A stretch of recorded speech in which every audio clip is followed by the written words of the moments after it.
Hello, my name is AZZATRU and welcome to another Star Wars Battlefront video of mine, and in today's video I'm going to be bringing you the most comprehensive breakdown of the brand new unlock system coming to Star Wars Battlefront next week, Hutt contracts. This is going to be made available for every single player, whether you buy the first expansion or not, and you're going to have a bunch of weapons, a bunch of star cards, all at your fingertips once you complete certain challenges. So I'll be breaking down all of the different unlocks we'll be able to get, what they do, and how much credits they cost, what sort of challenges do you need to complete, that sort of thing, all in this video. But first, I just wanted to quickly mention that at the GDC event that happened this past week, there was a mention at the Microsoft conference talking about DX12. So DX12 is a brand new API for the Xbox One and Windows 10, which helps with graphics performance and a bunch of other things, and it was stated in the present tense that is very important that Star Wars Battlefront is the first DirectX 12 title on Xbox One. Originally it was Fable Legends, but since that has been cancelled, Star Wars Battlefront is the one that's using it currently. We've never actually heard confirmation from DICE about this, which is kind of strange, but this is what Microsoft was saying. It does actually use some form of the API, which is pretty cool, and that does obviously help with some of the performance issues. Now, if you are new around here and yet to click that subscribe button, make sure you do so you'll never miss any future Battlefront news updates on my channel, because I have got a ton of content coming out when the Outer Rim expansion pack releases on Tuesday. But anyway, let's talk about Hutt contracts. You get access to this unlock system when you reach level 12 within Star Wars Battlefront, and you can spend a certain amount of credits, usually around 8,000 credits, to have a go at one of these challenges. Now, these challenges come in many different forms. They offer a lot of different variety, and there's also going to be an upgraded version of star cards, which is pretty cool as well. So it's not like you can just settle for a standard version of the card. All future star cards and weapons in future DLC expansion packs and free updates will be made available through Hutt contracts only. They won't just be handed out. So everything in the game currently is going to be completely unlocked from, like it is now, and you won't need to complete a challenge, but everything going forward you will need a challenge for. Now, the DLT19X and the DL18 are free for every single player. All you have to do is just complete the challenge, essentially.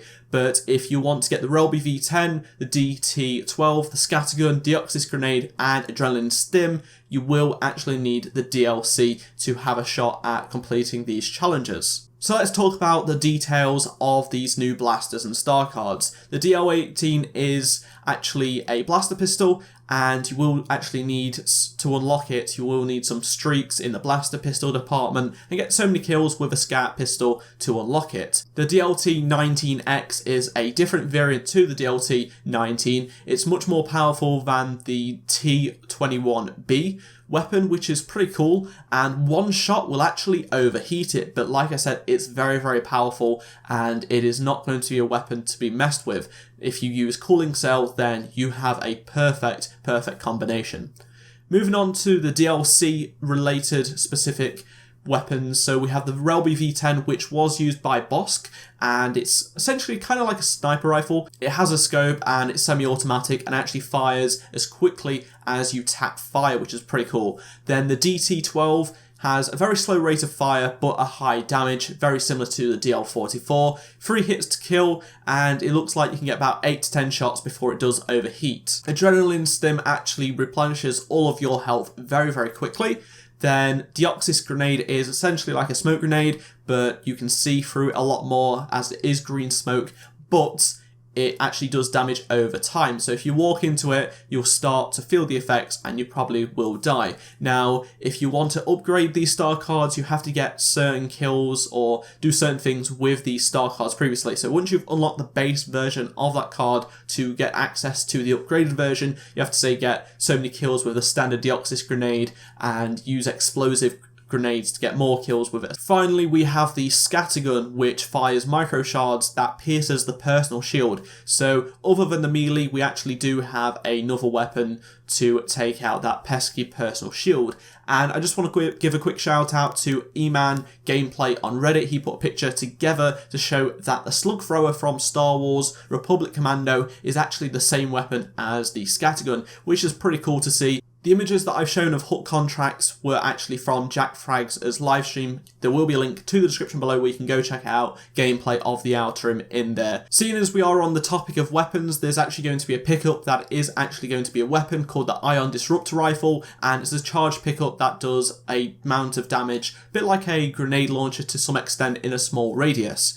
Moving on to some future update weapons that will be added over time, not within the Tuesday update, but probably in about a month. We have the Bacta Bomb, which is going to be a medical star card. Most likely, you can throw this at teammates and it will heal them, a bit similar to something like the Division's medical bomb, which is pretty cool. I do like the sound of this. This would be very, very helpful in a lot of modes. Then we also have the Berserker Trait, which is the Mandalorian Strength, which is a bit peculiar because it's not something we can't really figure out what it is.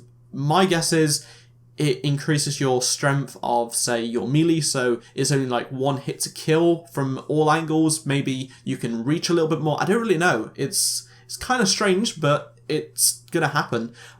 People were speculating it's actually going to be the combat role, but it isn't, because in the trailer he's actually using a different trait. I think it's the scout trait, so this debunks that rumor. Finally, we have the Ion Neutralizer, which funny enough actually neutralizes with Ion, and this is actually going to be again made available in Hutt contracts, but we don't actually know anything about it at the moment. Thank you very much for watching this video. If you did enjoy it, be sure to give it a like rating and comment below if you want to talk about anything I've talked about in this video. Make some discussions, and if you missed any of the videos on screen, be sure to check them out, and I shall see you all in my next Star Wars Battlefront video. Goodbye.